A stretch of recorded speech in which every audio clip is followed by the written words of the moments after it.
Hi. Hi, you look nice. Thank you. Okay, I'm going to make you a host so that you can share your screen. Okay. And if you want to just go ahead and get that up and rolling.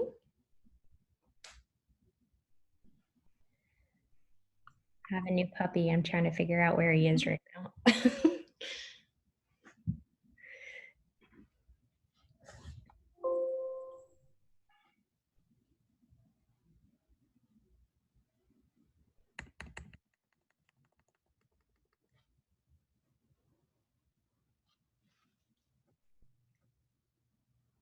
And are you comfortable with us recording it? Yes. Okay.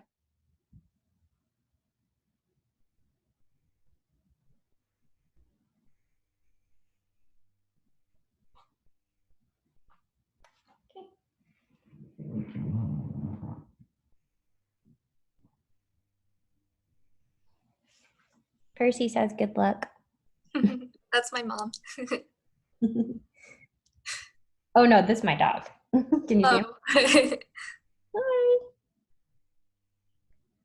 Good luck, Kristen. Thank you. Just gonna try to. Oh, the dean is habitually late. Okay. So And you'll be able to admit people as they yeah, pop in, right? Okay. yeah, for sure. I'm gonna try to turn off the little noise that it makes. That would be good. Okay, so they're muted upon entry, and then I turned off the sound. So that should mean that you won't hear that little dinging noise. And I'll also manage the chat for you. Okay. When it gets to Q&A, I'll just be like, Kristen, you have a couple questions? And I'll kind of read them out to you. Okay.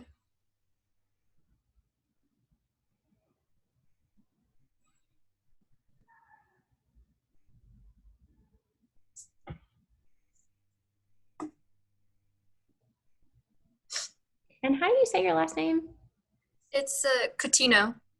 Okay. The dean might ask you as well, so just FYI. That's okay.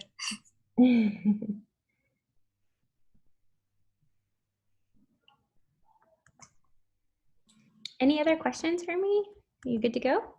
I'm good to go. I guess I'm just waiting for people. Oh, yeah, for sure. Feel free to, not hang out until right at 6 o'clock. The dean definitely won't be there until 6 or after. We usually try to wait on her about 5 or 10 minutes. And but if after 10 minutes she doesn't show up, I'll just introduce you. Okay. Cool. Yeah, I'll just stop my video for that time. Okay.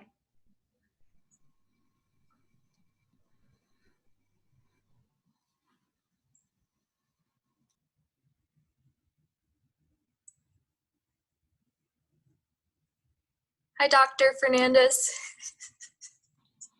Hi, Kristen. How are you? I'm doing well. How are you? Good.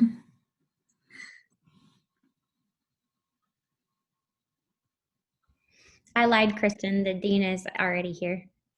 Okay. What time is it? It's 5 more minutes. Okay. Yeah.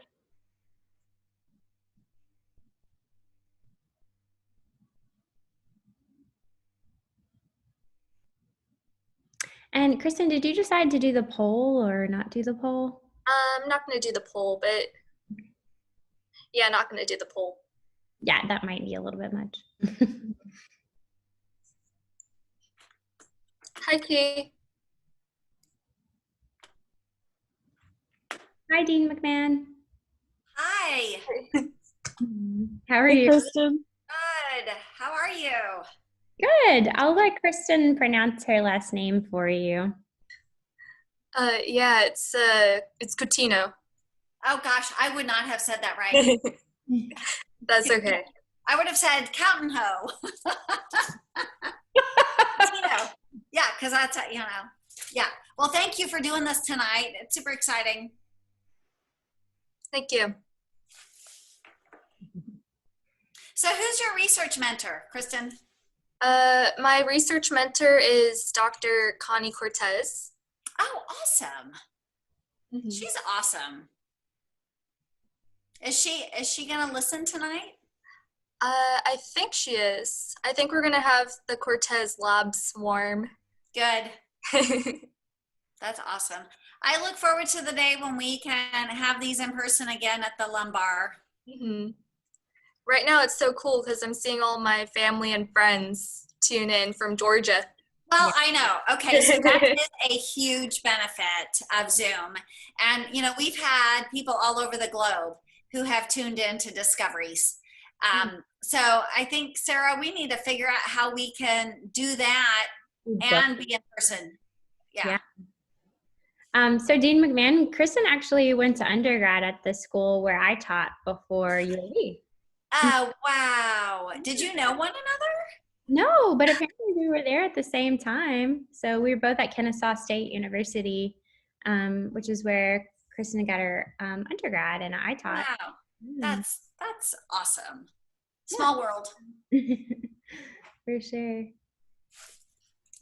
All right, we've got people slowly trickling in. But yeah, the nice part about Zoom is that people's family, it's been so great to see parents coming. It has. Yeah. And siblings and yeah, that's definitely the benefit. Mm. So I told pretty much all of them, I think, to ask so many questions. So you might not be able to ask a question, Dean McMahon. Yeah. All right. Well, I would be happy for the audience to take up all the time. Do you prefer to take them as you go, Kristen, or would you prefer to wait to the end? I would like to take them as I go. Okay.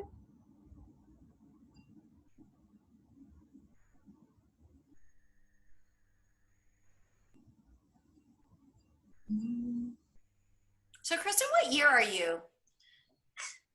I'm a first-year student, and I just joined Dr. Cortez's lab. So this is my potential thesis work. That is so impressive that you are doing this early in your career. So kudos to you. Thank you so much.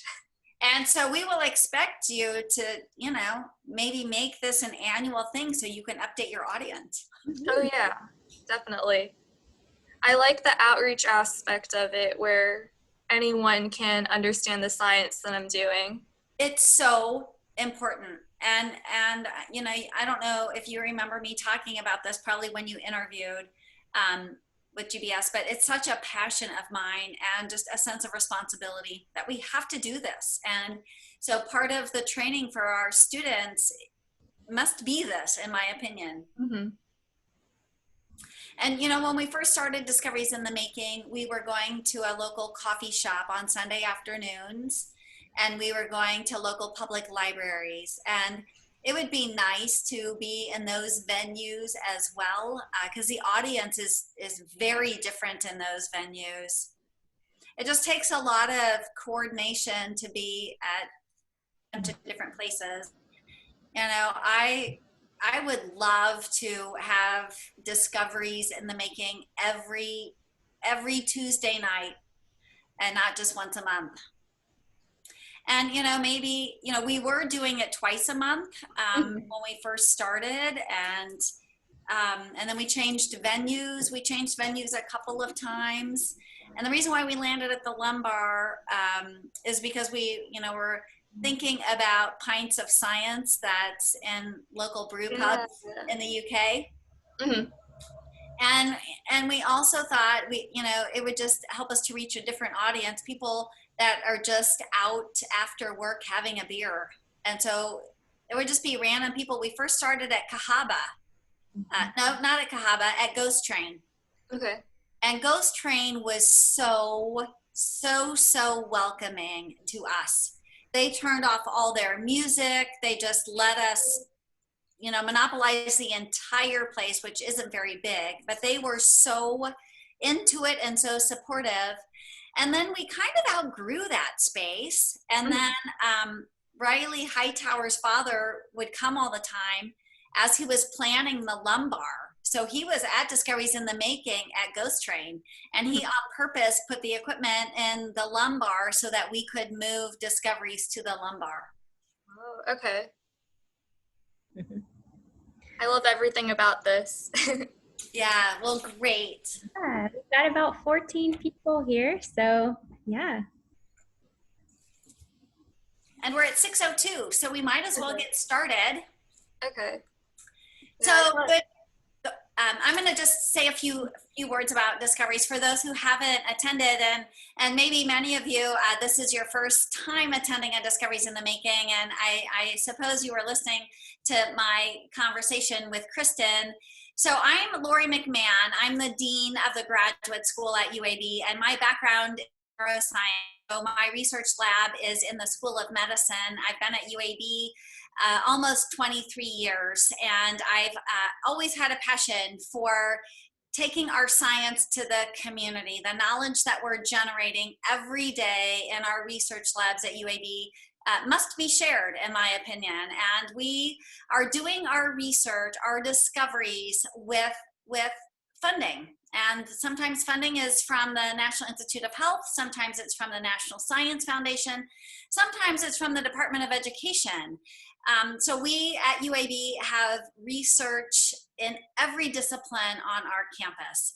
And because our funding many times, most times, is from federal tax dollars, that's our next door neighbors' tax dollars that are going to the federal government, that we have the responsibility to use wisely to generate new knowledge, and I think to share back with the local community. And sometimes our research dollars are state dollars, and sometimes our research dollars are from a generous donor who has a passion for generating new knowledge. And so for all of those dollars that we have the pleasure of using to generate knowledge, we need to share back. So that is the reason for Discoveries in the Making.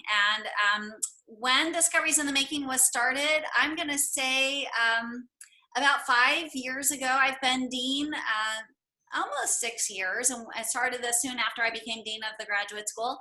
I just thought that our doctoral students, our master's students, those are the individuals that are generating this new knowledge under the mentorship of our faculty. And so it's a great opportunity for our trainees to share their discoveries in the making. And that's what they're doing. It's Discoveries in the Making. And we're always on our way to making new discoveries. We have little ones from time to time, but that's what we're doing. So that's the reason that we're here tonight. The reason that we're here tonight is for Kristen to share with us what she is thinking about, what she is studying, and she wants your questions. And so she is here to answer your questions. And so you can interrupt her. You can simply unmute yourself and speak up. You can put your question in the chat. And Dr. Sarah Creel is here with me. She's an instructor in the graduate school, and she works with our trainees and helping them with their presentations. So she can look for your question in the chat. You can use the raise the hand feature for those Zoom aficionados. However you want to interact with our speaker, please, please, please do. So it is my pleasure to introduce Kristen Coutinho. Did I say it right? Yes. Good. She's going to talk to us. She's got a really, really interesting topic about exercise and aging. Was I not supposed to say that? We'll get to that. Okay. So that's her topic tonight. And I see that her mentor has joined us too. So welcome, Dr. Connie Cortez. So Kristen, I'm just going to turn it over to you. Take it away. Hi, everybody. Thank you so much for coming out. I know it's a little bit late, but I just want to start off with a question. Would you believe me if I said that there's a medicine that can improve your mental health? It can improve your insulin sensitivity, so be therapeutic if you have diabetes. It can improve your bone density, so increase that, preventing osteoporosis. It can increase the rate of wound healing, so the rate that your skin can heal. Increase your heart health, prevent cancer, and just like overall increase how long you can live. When you take this medicine daily, if I said that it's free, it only takes about 15 to 60 minutes daily, I would say, to like administer. Would you still take this medicine daily? So regular exercise is this medicine. It's associated with emotional resilience. It's associated with mental health and well-being, improves insulin sensitivity, improves bone density, preventing osteoporosis. It prevents cancer. It accelerates wound healing. It improves heart health, so prevents heart failure, and just overall lengthens the span of your life. So my name is Kristen.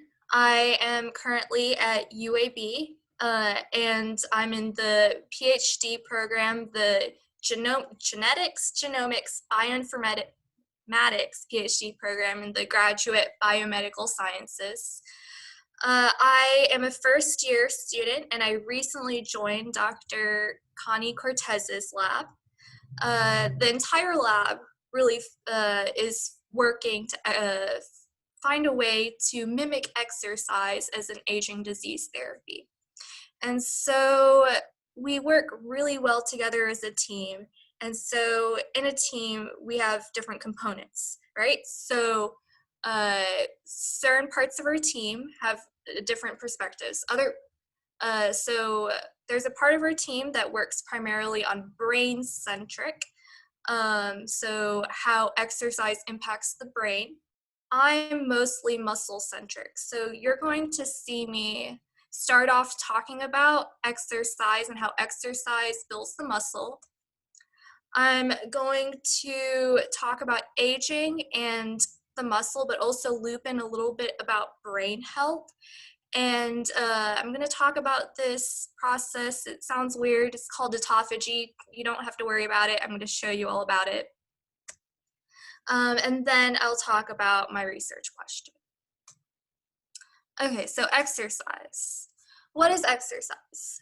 Exercise is physical activity that is planned, it's structured, it's repetitive, and the purpose of it is for physical fitness. Okay, so how does one instance of exercise impact the muscle? Okay, so let's say you decide to go out on a hike in the mountains. Everything's great. You see the birds, you feel sunshine, you feel awesome. And the next day, your muscles are sore. So the reason for the sore muscles is because earlier, when you were walking, there was a little bit of wear and tear in your muscles, which is normal. The next day, your body cleared up that wear and tear, and it started recruiting growth factors in your muscles in order to build more muscles. Which here's a little picture showing how more muscles are forming. So here's through time, and here's your muscles before exercise and muscles after exercise. Here's a little bit of wear and tear, and the growth factors are recruited to this area. Cells are then recruited to this area. They fuse to your muscle fibers, and then you get growth of this muscle fiber. And so just to give you a little bit of perspective, this muscle fiber that you're looking at, you can think of it as like one striation of this overall muscle. Okay, so you built that muscle. Now, that doesn't mean that the muscle is functional. The muscle needs to get nutrients from the blood and needs to also expel nutrients, waste back into the blood. So whatever muscle is formed needs to have blood vessels, blood capillaries to get into that area to get blood delivery. The next thing that needs to happen is your brain needs to be able to tell that new muscle what to do. It needs to do that so the muscle is functional. So the neurons then come in and innervate that new muscle that's formed. So this is just a schematic of what I talked about. First, you have a little bit of muscle stress, then you have inflammation that clears out the area and recruits growth factors in order for muscle to start building. Then those growth factors recruit cells to that area, so those cells can fuse to that muscle and start making those muscles look, for lack of better words, swole. Then the muscle matures, so it gets blood to the muscle, and then you get functional recoveries. So the neurons innervate the muscle to be able to tell it what it needs to do. Okay, so that was the muscle side of things. Are there any questions before I move on? Okay. Okay, so this is going to be the aging part of the talk. During aging, humans lose muscle tissue, and they also experience neuron degeneration in the brain. So their neurons, our neurons decrease in the brain. And we know that with exercise, we build up muscle. So exercise is rejuvenating in the muscle. Is exercise rejuvenating in the brain? Can exercise build up neurons in the brain, like how it does building up muscle in the body? And indeed it does. Regular running can increase neuron formation this is in mouse, in this weird part, which is in the part of the brain that's associated with learning and memory, the hippocampus. Just a little side note to remember what the hippocampus is. In high school, my AP psychology teacher said you can remember it by remembering the hippo learns its way around campus. So if you ever need to know, the hippocampus is associated with learning and memory. Anyway, so running increases neuron formation in the hippocampus. Also, another study shows regular exercise can increase neuron formation in this part of the hippocampus. So how exactly does this happen? And so earlier, it was shown that this protein over here is in response to exercise, this protein over here can be secreted out of the muscle into the blood. In this paper, they're looking at mice that have Alzheimer's disease, and they saw that this molecule over here, when it's increased in the blood, can flow through the blood-brain barrier and rescue memory defects in these Alzheimer's mice, and also promote neurogenesis, neuron formation in the mice. So this is pretty cool. This is like a side note, just to show you that there is muscle signaling, signaling from the muscle through the blood to the brain, which it gives you a little bit of a taste of what might be to come later on in this presentation. Okay, so what have I talked about so far? Exercise can cause regeneration of muscle. It can cause generation of neurons in the brain. And both of those processes are rejuvenating. They're youthful.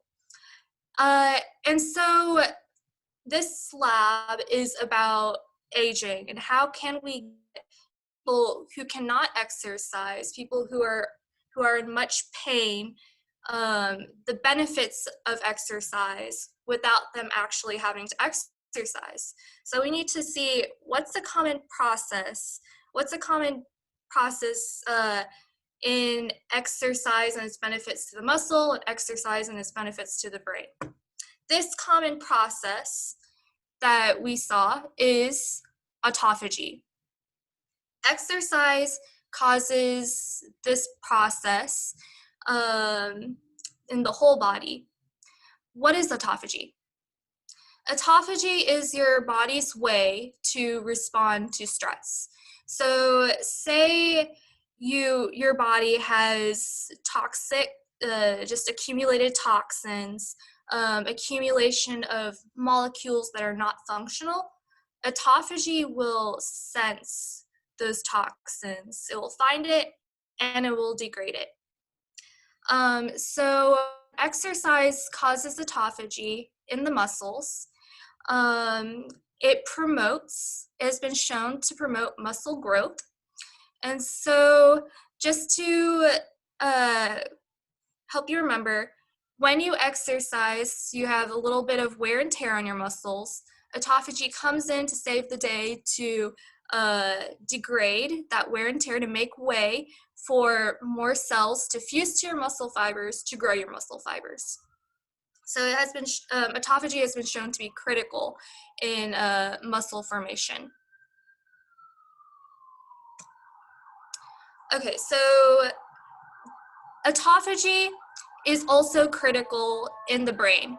It has not been shown yet to be critical in neuron formation, but it's critical in keeping the brain young because it gets rid of accumulated toxins and accumulation of molecules that are not functional anymore. And exercise causes, again, this autophagy in the whole body, which includes the brain. Okay, so let's go approach this in a slightly different perspective. In aging, there is decreased autophagy in the whole body. What does this mean? This decreased autophagy is linked to decreased muscle mass, which you see commonly in as people age. This decreased autophagy in the whole body, it's also related to Alzheimer's disease. And so in Alzheimer's disease, there's harmful toxins that accumulate in your hippocampus, which is the part that's associated with learning and memory. When autophagy is decreased, you get this. You can get this. So increasing autophagy can be both beneficial to muscle formation and to those who have Alzheimer's disease. Okay, so let's go into the research question. Are there any questions before I move on? Okay, so just zooming out a little bit, what I talked about so far is exercise ameliorates the symptoms of aging because it improves regeneration of the muscle and in the brain. As we age, we lose the ability to move because of pain. So those who need exercise the most can't reap those benefits. So our lab is working to figure out, is there a way to get people who cannot exercise the benefits of exercise without them needing to work as much? Okay, more specifically, we know exercise promotes tissue regeneration. Exercise leads to autophagy, so autophagy might be key in tissue regeneration. So our question is, can increased autophagy in the muscle lead to rejuvenating effects total? Okay, so notice I said, can autophagy in the muscle lead to rejuvenating effects in the body? Well, why did I choose autophagy in the muscle? Why did I not say, can increased autophagy in the brain lead to rejuvenating effects? Well, The muscle is much more accessible than the brain, and is also safer to access for potential treatments than the brain. So that's why we're interested in targeting the muscle instead of the brain. Also, earlier, I mentioned how there's potential signaling from the muscle to the brain. So increasing autophagy in the muscle could potentially improve brain health.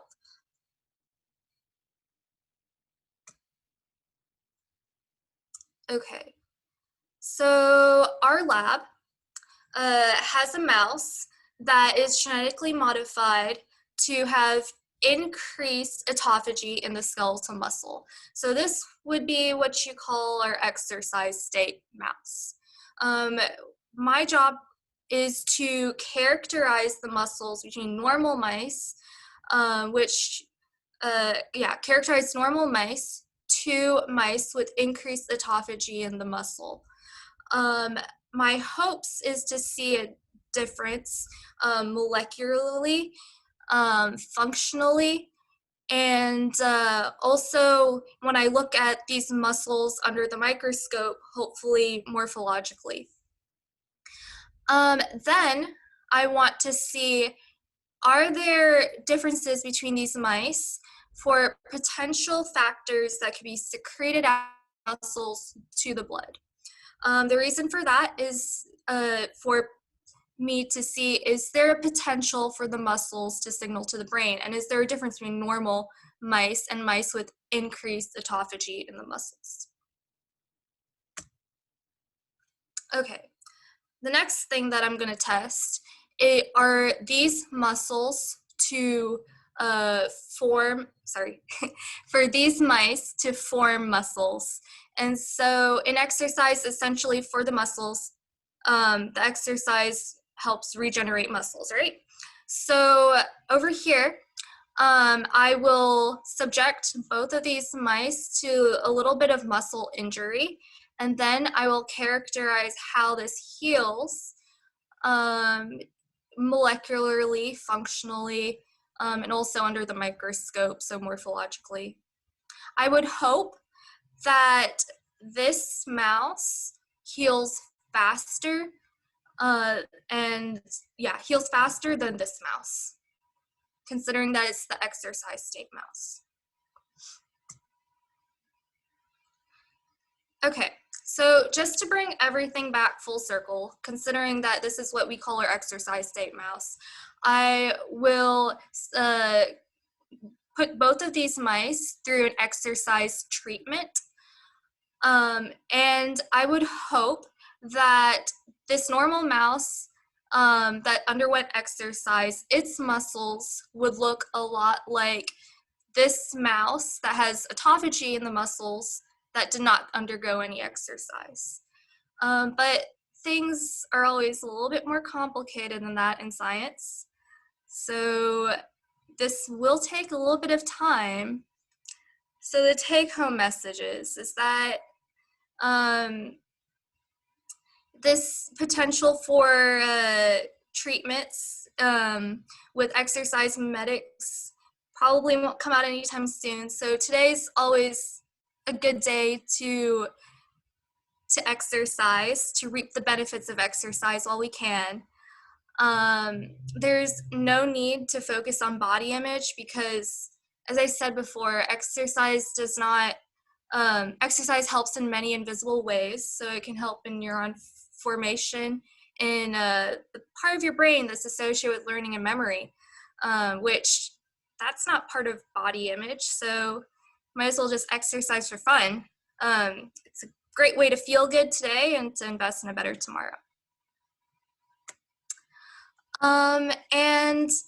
With that, I'd like to thank my lab. Here in the back is Dr. Connie Cortez, the principal investigator, the captain of our ship. Here's Dr. Raj Gupta. Here's Dr. Allison Birnbaum. I go to them frequently for questions, so I'd really like to thank them. Here's Amber Nobles. She's pretty much superwoman in upkeeping our lab. And she's going to become a PhD here in UAB soon. Here's Ian, the other PhD student. His work is more brain focused. Mine is muscle, so we're like two sides of a coin. Here's Dalton, who's the master student, and he's somewhere in between muscle and brain. His work focuses more on the factors, excuse me, in the blood that could potentially transfer from the muscle to the brain. Here's Keishla, our NSF student, who's super awesome, who works with Ian. Here's Macy and Rizwan, and Garrett's not here, but they're amazing undergraduate students. So yeah, thank you so much for listening. I had a question. Mm-hmm. So how do you get the genetically modified mouse to exercise? What do you do? Yeah, so we'll like a hamster wheel in the cages that we keep the mice, and then we hope that they run, which yeah, we pretty much hope that they run, which they should run. They as far as I've heard, they love the exercise wheels. Yeah, you know, that's a very different thing between mice and rats. You can't always do the same experiments using rats as a model system. You have to force them to run. They don't like those wheels like mice do. That was a really good question, whoever asked that. I have a question for you, Kristen. How is it, and you know, maybe this is known, maybe it's not known, but the peptides and growth factors that are released from the muscle, how are they actually entering the brain? How are they transported across the blood-brain barrier? Mm-hmm. Yeah, so these these factors are specific to, this is going a little bit into the weeds here, but Okay. the ER pathway and Golgi pathway. And so they can be secreted out of cells, like muscle cells, easily and go into blood. And then they can, I think because of their lipid content of the vesicles, can go through the blood-brain barrier, and they're pretty small too. So okay. I think that plays a role too. So they're released in vesicles then, like exosomes or something like that? I think vesicles is like neuromuscular junctions, yeah. But I think it's a little bit bigger. Yeah. And you know, and in particular, in illnesses like Alzheimer's disease, there are breaches in the blood-brain barrier. So many things that are circulating in the bloodstream that wouldn't normally have a way across can. So that's both good and bad. But anyway, great. Super interesting project. Thank you. I have a question. Mm-hmm. Hi, I'm Ashley. It's been a while, Kristen. We went to KSU together and we did undergraduate research together. So coming to you live from Athens, Georgia. Go Dogs.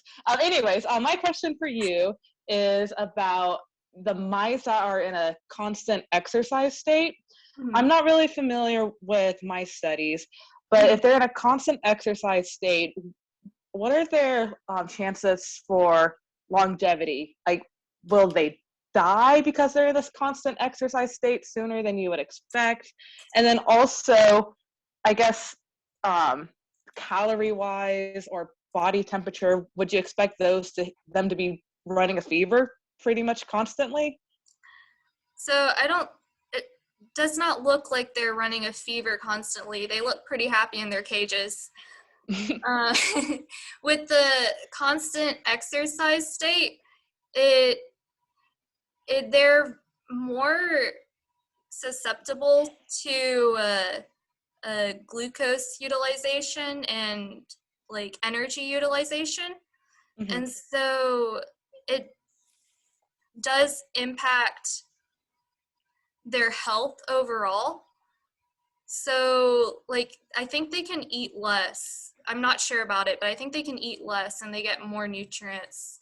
But that's an interesting question.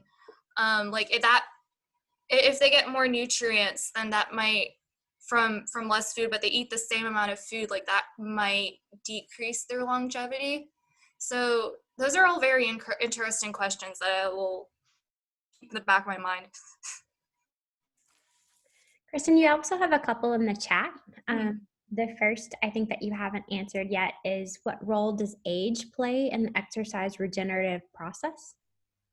Mm-hmm. Yeah, so as we age, as the models that I used, the mice age, well, those processes are really similar. And we lose the function, the regenerative functions slowly. And we think that part of that loss of regeneration is due to also loss of the body's ability to get rid of waste through autophagy, and that, like, as we age, the body's ability to get rid of waste through autophagy also decreases. So it's really decrease in regeneration and decrease in the ability to get rid of waste. Those are the two things that are concerns of aging. Thank you. Also, is there a difference in cardiac function in these mice versus WT? There might be a difference in cardiac function. I have not looked at the heart function yet. There's a way that I can look at it by using something called an echocardiogram, which I'm sure you guys have seen in different medical TV shows. We can do use the same process to see heart function in mice.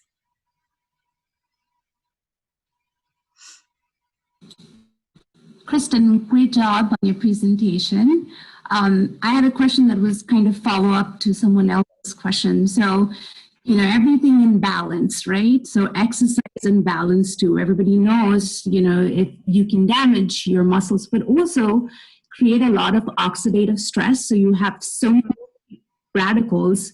So in your mice model, how do you know this is enough exercise and not go overboard, because that could influence your experiments?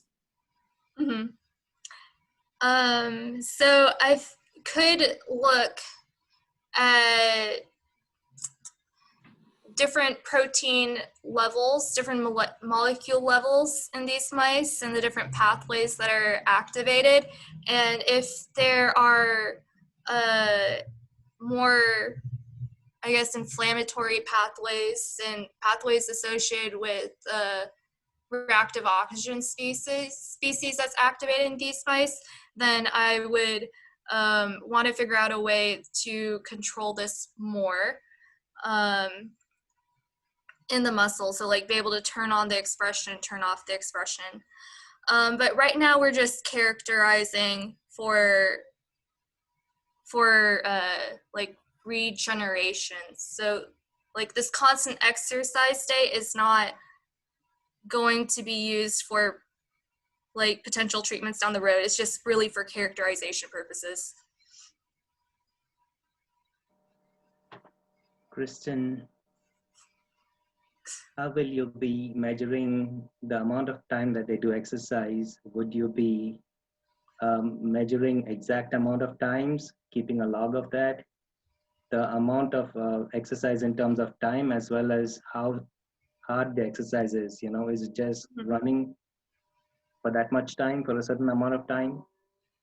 I'm talking mainly from the variables being exact, so there are less number of variables in the experiment. So the two sides of the mice, one side exercised, one side not exercised. And they should have similar environments, all variables being the same. The only variable that should be different is the exercise. Mm-hmm. So that's all I wanted to understand. Would you be keeping a log, and how would you make sure that the mice are of similar age in similar environments, only different variable being that the exercise is different, Mm-hmm. level of exercise? That's a really good question. So these mice are we're going to use voluntary exercise. We're not going to force them to exercise. So they will exercise at whatever time they want to exercise at, and however much they want to. So I won't be able to control for that. But through, I guess, statistics and strength in numbers of the mice that I'm using for each cohort, I will be able to see some sort of differences between the mice. I think in order to control more, I would use forced exercise, but then that might subject the mice to more stress, which could impact how well the exercise actually works in regenerating tissue. I hope I answered your question. Yeah, Kristen, mostly. I think you also indicated that you would be doing large sample size. Mm-hmm. So statistically, a sample won't be too small. You will have a big sample size. It will be big enough to have a difference. So you would have two different samples. Thank you. I think that's a really good point, though, about, because, you know, what if the exercise state mice want to run more or could run longer? Mm-hmm. Because of their, you know, how they utilize energy. So it might be, you know, you'll find some of this out along the way, but it might be a good idea to compare forced exercise to voluntary exercise. Mm-hmm.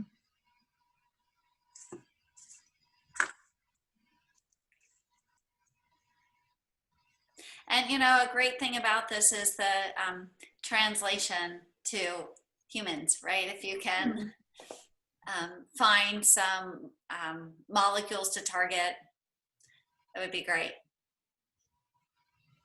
We have one last question on the chat. Is there a way to tell if cardio is better than resistance or vice versa? So I'd first have to carry out cardio versus resistance exercise treatments in the mice. Cardio exercise, I think in different studies, is associated with increased mitochondria in the muscles as it regenerates, and resistance exercise is associated with increased muscle mass as the muscle regenerates.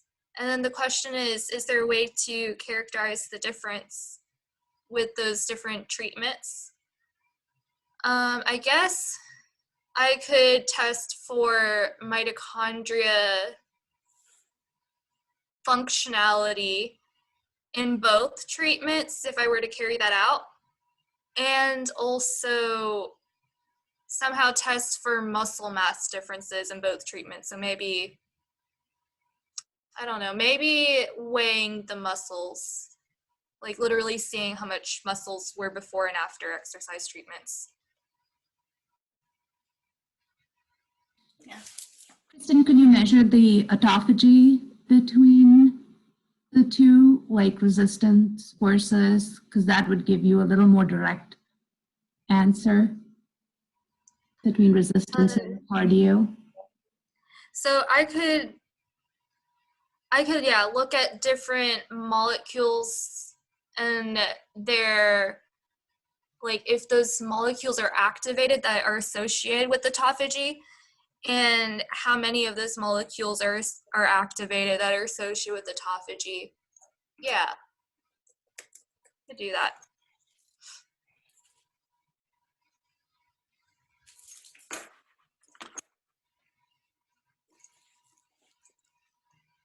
Any other questions? This was a great discussion and exactly what Discoveries in the Making is all about. Kristen, you did a fantastic job stimulating that discussion and sharing with all of us the important questions that you're pursuing and just the importance of the topic. Mm-hmm. So thank you so much. If you guys don't mind, I was wondering if you guys could turn on your cameras so I could take a screenshot of this. Great idea.